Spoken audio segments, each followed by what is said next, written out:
Today our topic is homeostasis, which belongs to class 2nd year and chapter 15. I am Hasnain Sabir.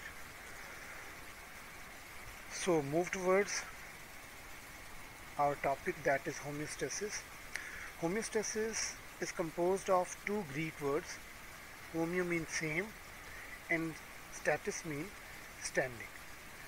So we can define as the protection of internal environment of an organism from fluctuating external environment. Here's a question: what is internal environment and what is external environment of an organism? In case of unicellular organism, all the things surrounding that cell is called external environment. Mostly the living organisms are belonging to aquatic environment, so the surrounding water is their external environment. In case of multicellular organisms, the organism face two type of external environments: the one which surround the whole body of an organism, and the second one is at cellular level. Each cell has its different external environment at which point the cell is living. इसे मैं आसान ज़ुबान में यूँ कहूँगा कि external environment multi cellular organism के case में दो तरह का होगा. एक जानदार का पूरा जिस्म, एक मुकम्मल जानदार मल्टी सेलुलर ऑर्गेनिज्म अपने इर्द गिर्द जो भी चीज़ें महसूस करता है वो उसका एनवायरनमेंट है. और दूसरा होगा यूनिसेलुलर लेवल. जब ऑर्गेनिज्म को हम सेलुलर लेवल पे स्टडी करेंगे तो उस जानदार के जिस्म के हर सेल का सराउंडिंग एरिया उसका एनवायरनमेंट कहलाएगा.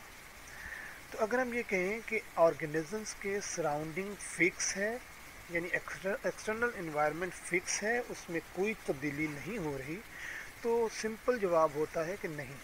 हम देखते हैं कि मल्टी सेलुलर ऑर्गेनिज्म के सराउंडिंग एरिया में एनवायरनमेंट फिक्स नहीं है. टेम्परेचर बदलता रहता है, नमी चेंज होती रहती है, मॉइस्चर लेवल हवा का डिफरेंट होता है डिफरेंट सीजन्स में, different timing of the day में.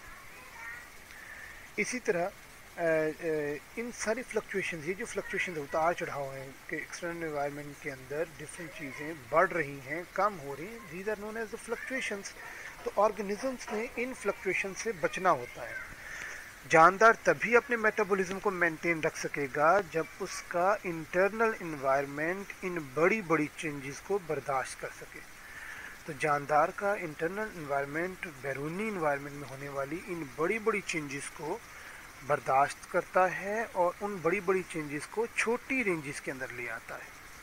मैं ये कहना चाह रहा हूँ कि जानदार का इंटरनल एनवायरनमेंट शॉक एब्जॉर्बर के तौर पे काम करता है. Homeostasis is the central requirement of an organism and is necessary for the normal body functions.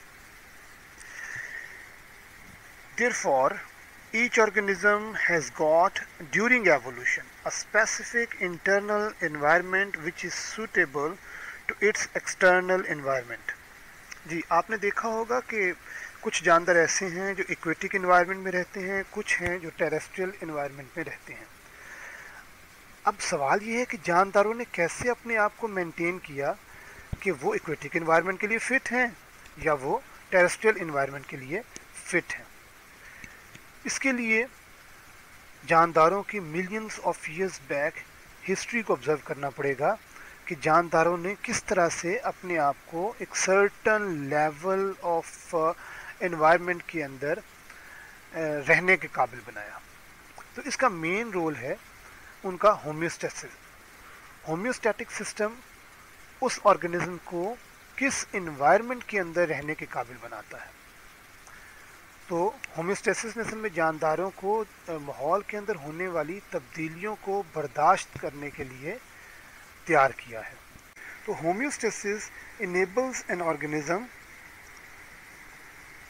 to live in changing conditions, and the organism with better homeostatic system will survive and adjust in changing conditions. Actually, the term is the survival of the fittest. Evolution में हम पढ़ते हैं कि वो organism जो अच्छा system रखते हैं वो अपने आप को एनवायरनमेंट के अंदर सरवाइव करेंगे और बाकी ख़त्म हो जाएंगे. तो ऐसा ही है कि वो ऑर्गेनिज्म जिनका होम्योस्टैटिक सिस्टम स्ट्रॉन्ग है, वेल मेंटेन्ड है, वो अपने आप को एनवायरनमेंट के अंदर एडजस्ट कर लेते हैं, रहने के काबिल बना लेते हैं. और वो ऑर्गेनिज्म जिनका होम्योस्टैटिक सिस्टम सही से काम नहीं करता, उनके लिए सर्वाइवल मुश्किल हो जाता है. It shows that the homeostasis contribute in evolution. In order to study the mechanism of homeostasis, we can discuss certain component of internal environments which are to maintain for the organisms in order to run their metabolism efficiently. These components are water, solutes, temperature and waste. These components of homeostatic systems are osmoregulations, excretions and thermoregulations. तो homeostasis को हम इन तीन components के अंदर classify करेंगे. तो सबसे पहले है ऑस्मोरेगुलेशंस. ऑस्मोरेगुलेशन के अंदर जानदार अपने जिस्म के अंदर पानी और सल्यूट्स को एक टॉलरेबल रेंज या एक नैरो रेंज के अंदर एडजस्ट करते हैं ताकि वो अपने मेटाबॉलिज्म को अच्छे से अंजाम दे सकें.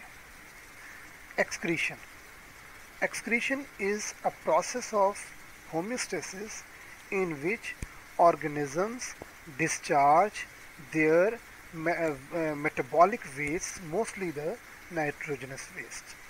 जानदार अपने जिस्म के अंदर बेकार मादों को खारिज करने के लिए जिस सिस्टम का इस्तेमाल करेंगे उसको हम एक्सक्रीशन कहेंगे, और इसके लिए भी पानी की रिक्वायरमेंट मेन रोल प्ले करती है.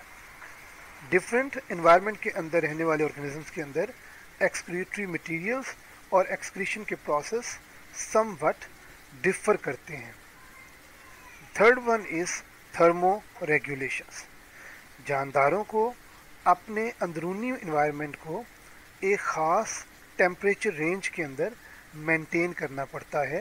तो थर्मो रेगुलेशंस भी जानदार के इंटरनल एनवायरनमेंट को मेंटेन करने के लिए है, क्योंकि हम जानते हैं कि एक्सटर्नल एनवायरनमेंट जानदार का चेंज होता रहता है. उसमें टेम्परेचर की कंडीशंस सीजनल भी वेरी करती हैं और एक दिन के अंदर भी फ्रॉम मॉर्निंग टू इवनिंग भी इसमें फ्लक्चुएशंस होती रहती.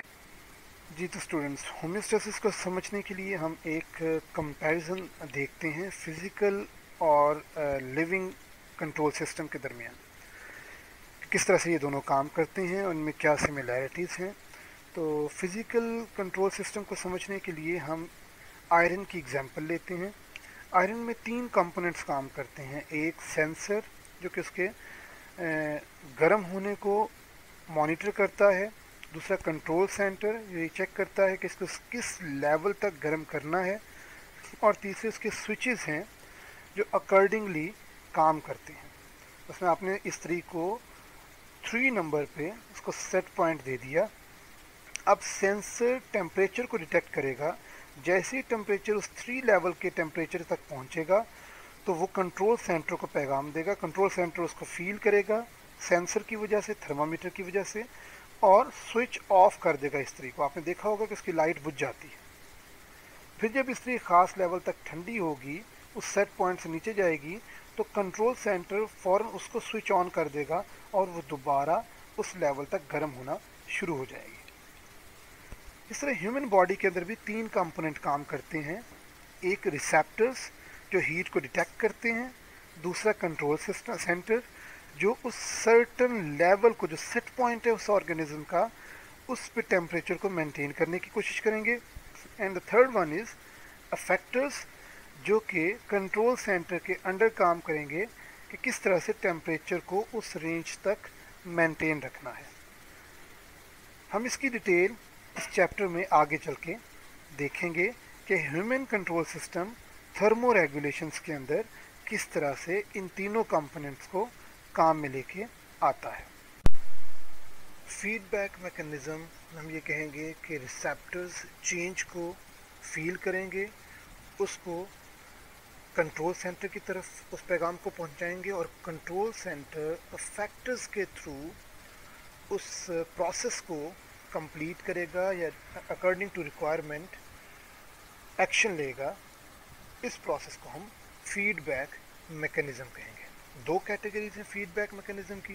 पॉजिटिव फीडबैक, जिसके अंदर एनवायरनमेंट, एक्सटर्नल एनवायरनमेंट वार्म हो रहा है और इंटरनल एनवायरनमेंट का रिस्पॉन्स भी बॉडी को वार्म रखने की तरफ ही है, तो हम इसे कहेंगे कि ये पॉजिटिव फीडबैक है। नेगेटिव फीडबैक तब होगा जब एनवायरनमेंट वार्मर होने की तरफ है और हमारी बॉडी उस पर रिस्पॉन्स कर रही है जिस्म को कूल डाउन रखने की तरफ। होम्योस्टेसिस को मेंटेन करने के लिए, यानी थर्मो रेगुलेशन को मेंटेन करने के लिए हमारा जिस्म टाइम टू टाइम एक नैरो रेंज के अंदर फ्लक्चुएट करता रहता है, बॉडी को वार्म कूल उस रेंज के अंदर रखता है और हमारा जिस्म इसे फीडबैक के तहत काम कर रहा होता है ताकि जिस्म ना तो उस रेंज से ज़्यादा गर्म हो और ना ही उस नैरो रेंज से उसका टेम्परेचर नीचे की तरफ जाए। डियर स्टूडेंट, आज हमने होम्योस्टेसिस को समझने की कोशिश की, उसका एवोल्यूशन के अंदर क्या रोल है, होम्योस्टेसिस को मेंटेन करने के लिए कौन कौन से मैकेनिज़्म हमारा जिस्म या लिविंग ऑर्गेनिजम्स अपनाते हैं। फिर हमने होम्योस्टेसिस को समझने के लिए फिज़िकल कंट्रोल सिस्टम के साथ उसका मवाजना किया और आखिर में हमने फीडबैक मैकेनिज़्म के ऊपर भी डिस्कशन की कि किस तरह से हमारा ये जिस्म अपने आप को मेंटेन रखता है। डियर स्टूडेंट्स, इस लेक्चर के अंदर हमने होम्योस्टेसिस के अंदर इसको समझने की कोशिश की। होम्योस्टेसिस है क्या, इसकी ज़रूरत ऑर्गेनिज्म को कैसे है, एवोल्यूशन के अंदर होम्योस्टेसिस ने क्या रोल प्ले किया है। मैं उम्मीद करता हूँ कि आपको इसकी समझ आ गई होगी।